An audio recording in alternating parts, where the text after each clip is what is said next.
بدل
نہیں ہے.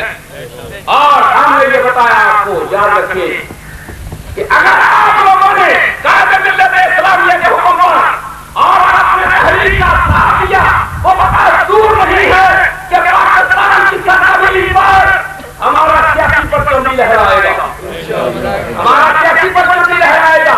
آج بھی پاکستان جو اقتدار پر موجود ہے انہیں یہ یاد رکھنا چاہیے کہ اگر اس کا نام ہمارا کامیاب ہوا تھا وہ تحریک جعفریہ کی وجہ سے کامیاب ہوا تھا، ورنہ وہ اپنے ذات کو بھی تعداد سے نہ بچا سکتی تھی. میں ایک بات کر کے ختم کروں گا کہ تحریک کا نام اتنا مستحق ہو چکا ہے کہ ہم نے کوئٹہ میں دیکھا کہ جب کوئٹہ کی تنظیم کے بارے میں سوالات کیے جا رہے تھے کہ جو کہ اس وقت وہاں کے صدر ہیں اگر توسلی صاحب، تو کیسا نے یہ فرمایا تھا کہ جہاں تک ان کی بزرگی کا تعلق ہے ہم بھی ان کے پیچھے نماز پڑھتے ہیں، جہاں تک تنظیم کا تعلق ہے جواب دینا ہوگا کہ تنظیم میں کمی کیوں واقع ہے، یہ کام کیوں نہیں ہو رہا. ہم نے بات سے اندازہ لگایا تھا کہ ہمارا تنظیمی نظام کہاں تک مستحق ہو چکا ہے کہ اگر ہر شخص جواب کے موجود ہے، اگر کوئی شخص یہ سمجھتا ہے کہ ذرا میں بیٹھ کر یا کسی اور مقام پر میں اپنی مناسبت سے تحریک کے نظام کو دو چار کر دوں گا، یہ اس کی بھول ہے. جب تک تحریک کے طریقے موجود ہے، اس کے برتن موجود ہے، دنیا کی طاقتیں وغیرہ تو موجود ہو سکتی ہے، تحریک کو پیچھے نہیں ہلایا جا سکتا. میں اتنا کہوں گا آخر میں اپنے قائدین کی خدمت میں گزارش کروں گا کہ جو تنظیمیں اپنے مخلص ورکروں کو یاد نہیں رکھتی، اپنے مخلص ورکروں کا خیال نہیں رکھتی، وہ اتنا سمجھے جب ان کی تجویز کی جاتی ہے تو اسی مقام پر کھڑی ہوتی جا رہی ہے، چھٹی ہوتی ہے. اس لیے تنظیم کا برکت جو ہوتا ہے یہ قوم کا سرمایہ، تنظیم کا سرمایہ ہوتا ہے. اور یہ قائد ملت اسلامیہ کی قیادت کا کمال ہے کہ آج پوری دنیا میں یہ مانا جا رہا ہے کہ ایک اندر تنظیم ہے فعال اور ملک اندر وہ تحریک جعفریہ ہے. وہ ایک تنظیم جو پاکستان میں اپنی فعالیت اور منظم ہونے کے لحاظ سے بہت مضبوط ہے. آپ چند سالوں میں دیکھیں گے کہ تمام تنظیمیں پیچھے رہ جائیں گی اور تحریک جعفریہ جو ہوگی اپنے منظم اور تنظیمی لحاظ سے نمبر 1 پر ہوگی. اور یہ قائد ملت اسلامیہ کی قیادت کا کمال ہے، یہ ان کی شب و روز کی محنت کا کمال ہے کہ آج پاکستان کی ہر سیاسی قوت کہتی ہے کہ ہر قوم کو چھیڑا جا سکتا ہے مگر قوم شیعہ کو نہیں چھیڑا جا سکتا. خطاب کریے تشریف لاتے ہیں قائد ملت اسلامیہ رحمت کے فرمان پر جان بھی قربان ہے، جان بھی قربان ہے، تاج کے فرمان پر جان بھی قربان ہے، ساجد کے اعلان پر جان بھی قربان ہے. اب خطاب کے لیے جناب رحمت صاحب ماشاءاللہ.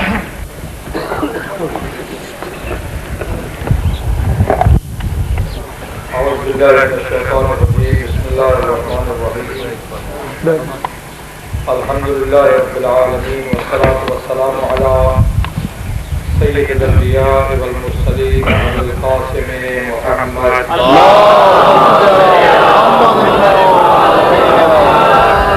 وآل الطیبین وصحبہ المنتجبین. اما بعد فقد قال اللہ تبارک وتعالی خرج من بیته مهاجرا إلى الله ورسوله ثم يدركه الموت وقد وقع عبده على الله. سب سے پہلے مرحوم عمران حبیب اور قائد شہید کی روح کو اظہار ثواب کے لیے سورہ فاتحہ بسم اللہ الرحمن الرحیم.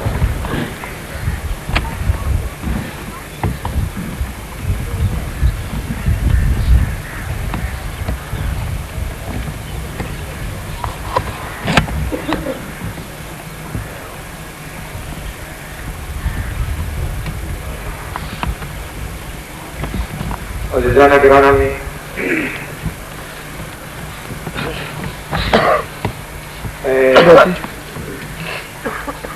معذرت خواہ ہوں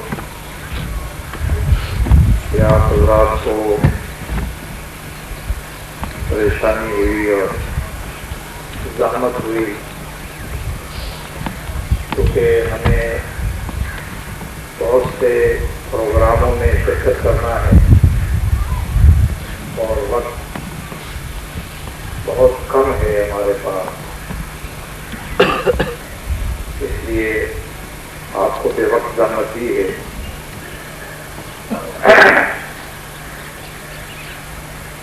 جہاں تک مرحوم کی وفات کا تعلق ہے تو میں یاد کروں گا کہ قرآن کریم کے اندر موجود ہے کہ جو شخص گھر سے نکلے اللہ اور رسول کی طرف ہجرت کر کے، اس کا مقصد یہ ہو کہ میں خدا اور رسول کے قوتیں ہیں، جہاں اس کے اندر خواہشات موجود ہیں وہاں اس کے اندر عقل کی قوت بھی موجود ہے، جس سے وہ اچھے اور برے کی تمیز کر سکتا ہے، نیک اور بد کو پہچان سکتا ہے، غلط اور صحیح کو جان سکتا ہے۔ وہ ہمیں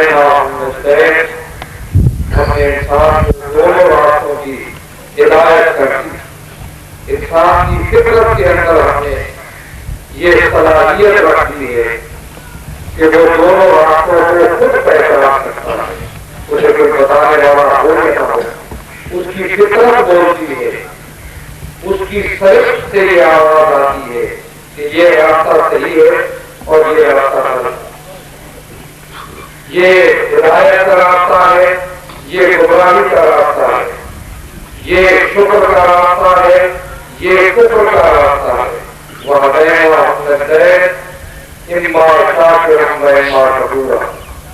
دونوں راستوں کی ہدایت کرنی ہے انسان کو، چاہے تو وہ شاکر بنے، خدا کا شکریہ ادا کرے ان نعمتوں پر، ان طاقتوں پر، ان توانائیوں پر جو اللہ تعالیٰ نے اسے دی ہے۔ خدا اگر چاہتا تو یہ قوتیں اور یہ طاقتیں اس کی مشیت ہوتی تو ہمیں نہ دیتا، یہ قوتیں دی ہیں، یہ طاقتیں خدا نے دی ہیں، یہ وسائل ہمیں خدا نے ذرائع ہمیں دیے ہیں، اس لیے ہماری ذمہ داری بنتی ہے کہ ہم جس مقصد کے لیے خدا نے یہ اعضاء و جوارح ہمیں دیے ہیں اور یہ قوتیں اور طاقتیں ہمیں دی ہیں، ہم اس مقصد کے حصول میں ان قوتوں کو صرف کریں۔ انسان اور حیوان میں یہی فرق ہے، بہائے اور چوپائے ان کے اندر کوئی ہوش نہیں ہے، عقل نہیں ہے، نیک و بد کی تمیز نہیں کر سکتے۔ انسان کو یہ خدا نے خصوصیت دی ہے اور یہ اختیار دیا ہے کہ اس کے اندر ایسی قوت رکھ دی ہے جس سے وہ غلط اور صحیح کو پہچان سکتا ہے، اور پھر اس کی ذمہ داری لگائی ہے کہ وہ جس مقصد کے لیے خلق ہوا ہے، پیدا ہوا ہے، اس کے اصول کی کوشش کرے۔ یا ایھا الانسان انک کادح الی ربک کدحا فملاقیہ، اے انسان یہ ساری زحمتیں اور کوششیں جو تو زندگی میں اٹھا رہا ہے یہ اس لیے ہے کہ تجھے اللہ کی ملاقات حاصل ہو جائے، اس کی رضامندی حاصل ہو جائے، اس کی خوشنودی تجھے حاصل ہو جائے۔ خوشنودی خدا کا حضور، رضائے الہی کو حاصل کرنا، اپنے آپ کو کمال کی منزلوں تک پہنچانا، یہ انسان کی تخلیق کا اور اس کی پیدائش کا مقصد ہے۔ یہ اس کی پیدائش کا مقصد ہے، اور یہ انسان کی فطرت بھی اس بات کی گواہی دیتی ہے، انسان کی فطرت بھی یہ انسان کو کہتی ہے کہ ہر نقص کو دور کر کے اپنے آپ کو کامل بناتے رہو۔ چھوٹے بچے آپ سکول میں ڈالتے ہیں، وہ پہلی جماعت پڑھ سکتا ہے تو آپ کی بھی خواہش ہوتی ہے، اس کی بھی خواہش ہوتی ہے کہ پہلی جماعت تک پڑھنا کافی نہیں ہے، مجھے دوسری جماعت پڑھنی چاہیے، دوسری کافی نہیں ہے، تیسری پڑھنی چاہیے، پرائمری سے مڈل میں جاتا ہے، پھر بھی سمجھتا ہے کہ نقص ہے، کمزوری ہے، کمی ہے، مجھے اور اپنے آپ کو کامل کرنا ہے، تو بیٹھے تک جاتا ہے، پھر بھی سمجھتا ہے کہ ابھی کمی ہے، ابھی نقص ہے، ابھی ظلم ہے، تو اور مجھے پورا کرنا چاہیے. پھر وہ آگے جاتا ہے اور اسی لیے کہا گیا ہے کہ تعلموا من المہد الی اللہ، ماں کی گود سے لے کر گول پر قبر کے کنارے تک تعلیم حاصل کرتے رہو، اس لیے کہ کمال کا حضور انسان کے بس میں نہیں ہے کہ مکمل ہو جائے، کامل ہو جائے ہر حیثیت سے. اس لیے ہمارے اندر حیثیت انسان کے نقائص موجود رہیں گے، ان نقائص کو دور کرنے کی کوشش کرتے رہو. جاہل کی دو قسمیں ہیں، ایک ہوتا ہے جاہل بسیط اور ایک ہوتا ہے جاہل مرکب. جاہل بسیط وہ ہے جو جاہل ہے، نہیں جانتا اور یہ بھی سمجھتا ہے کہ میں نہیں جانتا. اسے یہ کتنا پتا ہو کہ میں نہیں جانتا، یعنی ایک پہلو اس کی جہالت کا ہے، ایک پہلو اس کے علم کا ہے. وہ جاہل ہے لیکن جانتا ہے کہ میں جاہل ہوں. اور جاہل مرکب وہ ہوتا ہے جو نہیں جانتا اور یہ بھی نہیں جانتا کہ میں جاہل ہوں. جاہل مرکب ہماری ذمہ داری یہ ہے کہ ہم جہالت مرکبہ سے بچیں. جاہل بسیط تو انسان زندگی بھر بھی رہتا ہے، بہت سی ایسی چیزیں ہیں جو انسان کو بارش نہیں ہوتی، لیکن جہالت مرکبہ سے بچنے کی ضرورت ہے اور اس کے لیے ہمیں زحمت اور کوشش کرنے کی ضرورت ہے. اور جو لوگ جہالت مرکبہ کو دور کرنے کی کوشش کرتے ہیں، جہالت سے بچنے کی کوشش کرتے ہیں، وہ ہجرت کرتے ہیں اللہ اور رسول کی طرف.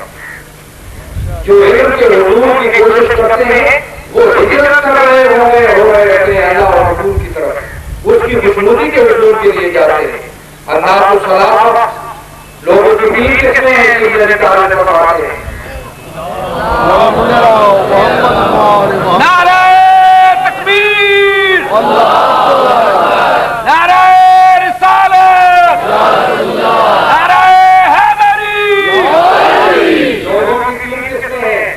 عالم ربانی، ایک وہ شخص جو عالم ہے، دانا ہے، جانتا ہے اور اللہ کی رضا کے حصول کے لیے کوشش کر رہا ہے، خدا کی رضا مندی کے حصول کے لیے زحمت اٹھا رہا ہے. اور ایک دوسرے قسم ہے متعلم علی سبیل النجات، وہ شخص جو سیکھ رہا ہے. ضروری نہیں ہے کسی دینی مدرسے میں جائے، محفل کے اندر بیٹھ کر اچھی باتیں سن کر اس پر عمل کرنے کی کوشش کرے، علماء سے رابطہ کر کے اس سے سیکھنے کی کوشش کرے اور اپنے نجات کے لیے سامان مہیا کرے. ایک وہ قسم ہے. اور تیسری قسم ہے ہمہ فضول قسم کے لوگ، بیکار قسم کے لوگ، بےہودہ قسم کے لوگ، اتباع کل ذالک، ہر آواز دینے والے کے پیچھے بھاگنے والے. جہاں سے بھی کوئی نعرہ لگتا ہے، کوئی آواز اٹھتی ہے، اس کے پیچھے ہو جاتے ہیں. یہ نہیں دیکھتے کہ وہ راہ راست پہ ہے یا نہیں، اس کے ساتھ چلنا میری نجات کا باعث ہے یا نہیں. جمیل علماء سنری عوام کے ہر دھوکے کے ساتھ جو برے چلے جاتے ہیں، جھکے چلے جاتے ہیں، جیسے درخت کی ٹہنی جھکتی ہے. اس لیے حکم ہے کہ تم عالم بنو یا متعلم بنو، طالب علم بنو، سیکھنے والے بنو. عالم نہیں بن سکتے، سیکھتے رہو، مہد سے لے کر لحد تک سیکھتے رہو اور اس کے علاوہ کوئی اور چیز نہ بنو. لذا جو شخص علم کے حصول کے لیے، ویسے علم کوئی بھی ہو ایک روشنی ہے، علم ایک کمال ہے، علم ایک خیر ہے، علم ایک زندگی ہے. کوئی علم بھی ہو لیکن علم دین ایک ایسا علم ہے کہ جس کے راستے میں چلنے والا شخص یقیناً اس کوشش کے لیے جانے والا شخص خدا اور رسول کی طرف ہجرت کرتے جا رہا ہوگا. اور قرآن کا یہ وعدہ ہے کہ جو اللہ کے اور رسول کی طرف ہجرت کر کے جائے اور پھر اس کو اس راستے میں موت آ جائے، قرآن یہ کہتا ہے فقط بقا عدو اللہ، خدا پر لازم ہے کہ اس کو واجب ثواب ہے. سبحان اللہ سبحان اللہ. اس لیے میں سمجھتا ہوں کہ عزیز عمران حبیب جس راستے پہ چل کے جا رہے تھے وہ راستہ ہجرت کا راستہ، گھر بار کو چھوڑ کے تمام خواہشات کو چھوڑ کے نوجوانوں کے اندر خواہشات ہوتی ہیں ایسی زندگی گزارنے کی، ان خواہشات کو ترک کر کے، ہجرت کا معنی ہوتا ہے چھوڑنا، ترک کرنا، وطن کو چھوڑا، گھر بار کو چھوڑا، والدین کو چھوڑا، عزیزوں کو چھوڑا اور تمام خواہشات کو ترک کر کے رضائے خدا کی خاطر علم دین کے حصول کے لیے گئے. تو یہ خدا رسول کی طرف ہجرت ہے.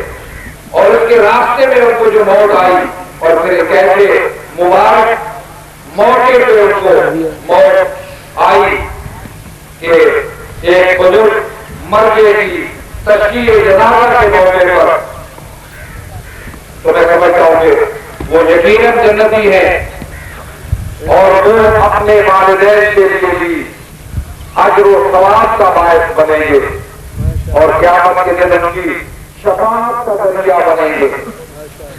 اس لیے ہمیں آج علم کی کوشش کرنی چاہیے، علم کے حصول کی طرف دھیان دینا چاہیے. آج جو جنگ ہے دنیا میں یہ جہالت اور علم کی جنگ ہے.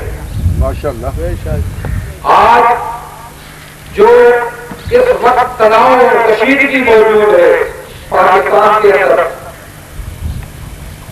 اسلامی ممالک کے اندر، دنیا کے اندر، یہ جہالت اور علم کی جنگ ہے. آج اسلام علم کی طرف بلا رہا ہے لوگوں. میں امت مسلمہ کی بات کر رہا ہوں، عالم اسلام کی بات کر رہا ہوں، شیعہ اور سنی سے ماورا ہو کر میں بات کرتا ہوں. سبحان اللہ. آج عالم اسلام ایک چوراہے پہ کھڑا ہے. آج مسلمان امت ایک حساس مرحلے پر موجود ہے. مسلمانوں کی عزت اور وقار داؤں پہ لگی ہوئی ہے، اسلام کی حیثیت داؤں پہ لگی ہوئی ہے.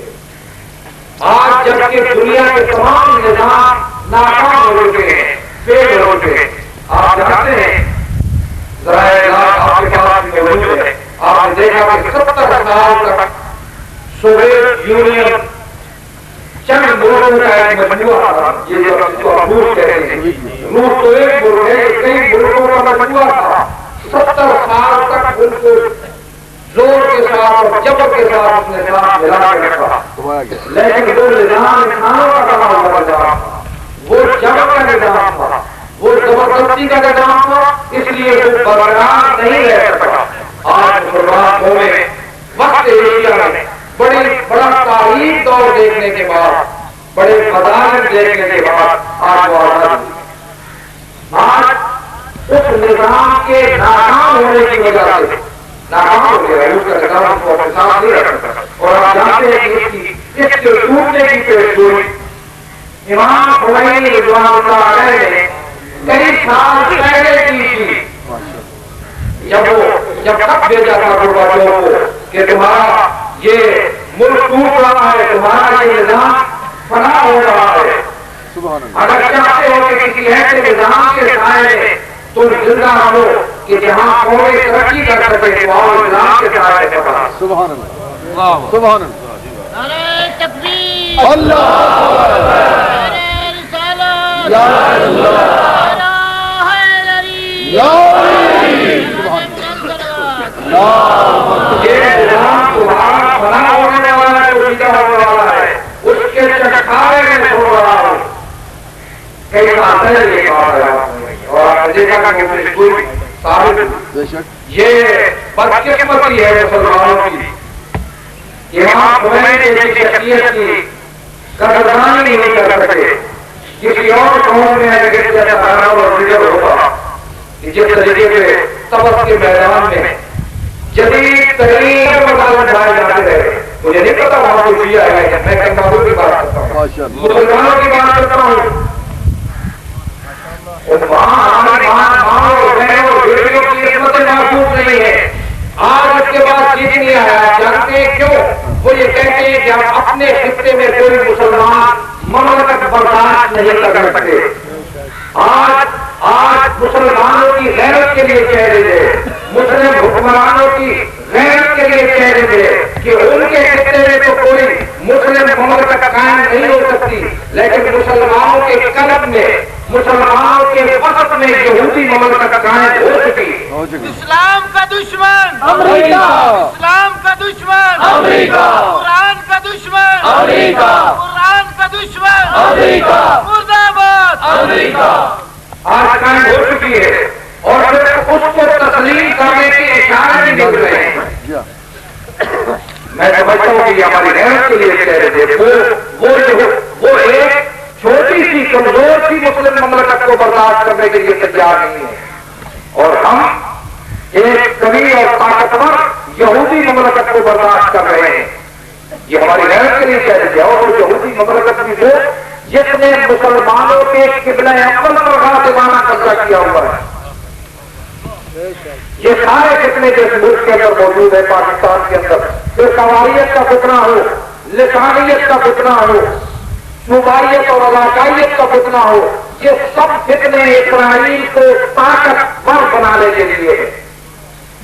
یہ دشمنوں کی سازش ہے، یہ اسلام دشمنوں کی سازش ہے، یہ اسلامی طاقتوں کی سازش ہے۔ یہ کون لوگ ہیں جو آج قواریت پھیلا رہے ہیں؟ یہ کسی سنی مکتب فکر کی ترجمانی نہیں کرتے۔ بہت اچھا۔ میں دنیا کے ساتھ بیٹھتا ہوں، میں ان کی محفلوں میں شرکت کرتا ہوں، میں ان کے ساتھ نمازیں پڑھتا ہوں، میرا مرنا جینا دنیا کے ساتھ ہے۔ یہ کون لوگ ہیں؟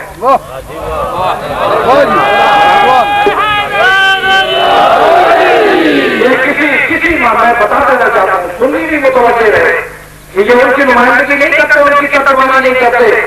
یہ اسرائیلی ایجنٹ ہے، یہ امریکہ کے ایجنٹ ہے، یہ اسرائیل کو مضبوط کرنے کے لیے یہ کردار انجام دے رہے ہیں۔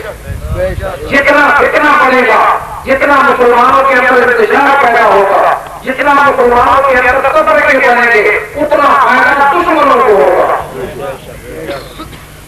یہاں مسلمان ایک ہیں، یہاں تمام سید شہداء کے ادارات مل کر ادارات بناتے ہیں۔ کتنے ساتھی ہیں اہل سنت کے ساتھی زیادہ ہیں۔ بے شک، بے شک۔ میں جانتا ہوں اس جگہ میں پاکستان کے کہتے میں جاتا ہوں، اہل سنت بنامان کے ساتھی زیادہ ہیں کیوں کے اداکاری کے شہداء بنانے میں ان کا کردار شاید کیوں سے زیادہ ہو۔ اور آپ اپنی شیعہ کا کر رہے ہیں، آپ کو شیعہ اپنی مسئلہ آ کر رہا ہی نہیں ہے۔ ایک خاندان میں، ایک گھر میں ایک بھائی شیعہ ہے، وہ سنی ہوتا ہے۔ ایسا وقائع میں کچھ شیعہ ہے، وہ سنی ہے، ایک بستی میں کچھ شیعہ ہے، وہ سنی ہوتے ہیں۔ یہ کوئی مسائل نہیں ہے، یہ فروعی فقہی مسائل ہیں۔ یہ مسائل آپ جانتے ہیں کہ جو مختلف ائمہ ہیں، مجتہدین ہیں، ان کے درمیان کی آپس میں جزئی مسائل کا اختلاف ایک فقہ کے اندر بھی موجود ہے۔ ائمہ اربعہ ہیں اہل سنت کے، ان کے درمیان بعض مسائل ہیں۔ ابھی آپ جانتے ہیں مسجد وہاں جائیں تو میں سمجھتا ہوں کہ آپ کو کثیر تعداد ایسی ملے گی جو ہے تو سنی لیکن ہاتھ کھول کے نماز پڑھ رہی ہے۔ بے شک، بے شک۔ سمجھ کیا ہے صاحب؟ بہت سے لوگ ہیں جو رفع یدین کرتے ہیں اور بہت سے نہیں کرتے۔ بے شک۔ اہل سنت بھائیوں میں تو یہ اختلافات تو رہے ہیں، یہ اختلاف کو سکون کا سبب نہیں بن سکتے، یہ اختلاف نفرت اور عداوت کا سبب نہیں بننے چاہیے۔ پیار سے، محبت سے اور نرمی سے پورا قرآن کا تو یہ طریقہ ہے کہ دانائی کے لوگوں کو بلاؤ۔ میں آپ کو بھی تنبیہ کروں گا کہ آپ کے جاگری اور آپ کے جواب دیکھ کے آنے والے بھی احتیاط سے کام لیں۔ اداکاری کے لیے شہداء کو خراب کرنے میں آپ کا کردار بھی ہے۔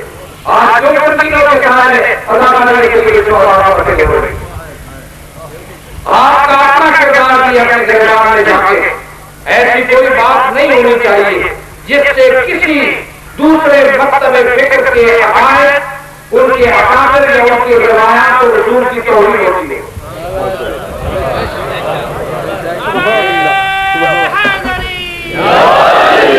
بہانا دیں، موقع دیں ان لوگوں کو جنہوں نے جو دشمنوں کے حالات بن چکے ہیں، وہ گمراہ کر رہے ہیں، مقدس روایت ہے، صحابہ کرام کا نام کبھی لیتے ہیں، جو پیغمبر کی کا احترام نہیں کرتے وہ صحابہ کا احترام کرتے ہیں۔